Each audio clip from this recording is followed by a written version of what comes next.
Kung nasa Baclaran ka at naghahanap ka ng optical shop, visit nyo na ang SK Optical Baclaran branch. Dahil sa tindi ng sikat ng araw ngayong summer ay naisip kong kailangan natin ng proteksyon sa ating mga mata. Kaya naman dahil nasa Baclaran na rin naman ako, ay pinuntahan ko na ang pinagkakatiwalaan kong optical shop na meron ding branch dito sa Baclaran. Kung nasa Baclaran ka at naghahanap ka ng optical shop na nag-o-offer ng affordable and quality eyeglasses, visit nyo na ang SK Optical Baclaran branch.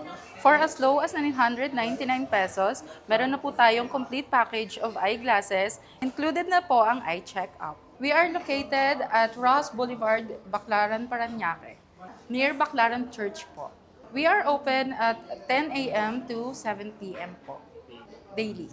Dito nga sa SK ay matatagpuan nyo ang iba't ibang klase ng frame na merong pang bata, pang matanda, pang babae o pang lalaki, merong metal at merong plastic. At kung ang hinahanap nyo naman ay katulad ng hinahanap ko na proteksyon sa mata ngayong matindi ang sikat ng araw, meron din sila dito ang iba't ibang klase ng shades na pwedeng pamporma at pwede nyo ring palagyan ng grado. At syempre ang pinili ko dito ay ang kanyang napakaangas na own brand na SK Sanis. Kaya naman kung sulit na eyeglasses package lang naman ang inyong hanap, aba dayuhin nyo na ang pinakamalapit na branch ng SK Optical Shop sa inyong lugar.